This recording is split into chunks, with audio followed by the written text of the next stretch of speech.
Bayan, bayani, bayanihan. Ito po ang naging tema ng isinagawang Migrant Workers Day sa Toronto para ipagdiwang ang mga Pinoy migrant workers at ipagbigay alam ang mga suporta at serbisyo na maaaring makatulong sa kanila dito sa Canada. Narito ang report ni Teresa Redula.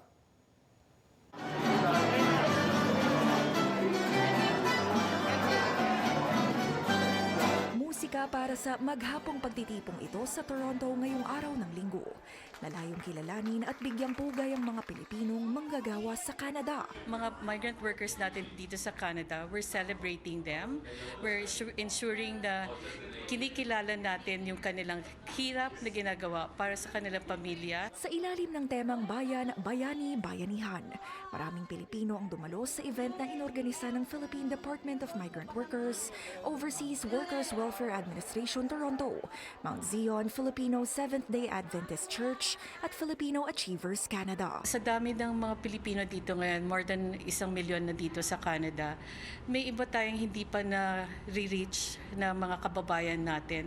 And this event, makikita nila na mayroong mga organisasyon na pwede nilang puntahan at makakatulong sa kanila. Aniya, nasa 30 organisasyon ang nakilahok sa event para sa oportunidad na matuto at mapalakas ang kakayanan ng mga Pilipino.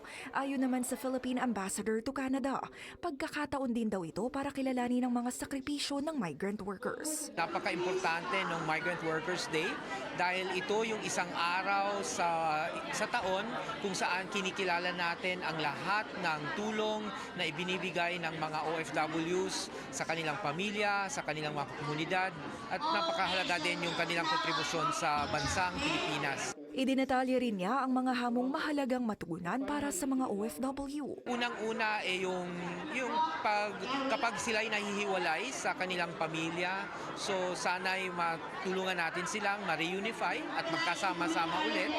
At saka yung tungkol din sa credentials recognition, yung credentials recognition ay isa sa napakahalagang priority ng embahada at saka ng pamahalaan ng Pilipinas kasi ito ay isang bagay na napakahalaga dahil gusto natin na ang ating mga doktor, mga nurses, mga inhenyero, mga accountant makapagtrabaho ng maayos pagdating nila dito sa Canada na kanilang magawa yung kanilang ginagawa sa Pilipinas. Ibinahagi naman ng Minister of Women and Gender Equality na si Rechie Valdez na siya ring Secretary of State sa Small Business and Tourism ang kontribusyon ng maraming Pilipino sa Canada. Kababayans who come to this country and use their experience and opportunity to start their small businesses, to grow our strong economy, and I really want to thank them for that, particularly our amazing women migrant workers who really put their heart and soul in making sure to care for Canadians. Diin ni Valdez,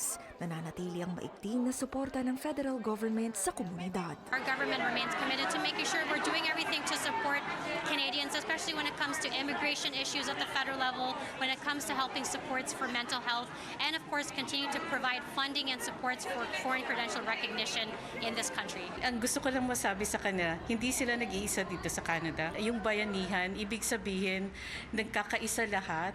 Kahit wala silang pamilya dito sa Canada, andito yung mga Pilipino na tumutulong sa kanila, madaming mga organisasyon, yung Migrant Workers Office, yung OWA andito para tulungan sila kahit wala sila sa bayan natin o sa Pilipinas. Teresa Redula, Omni News, Toronto.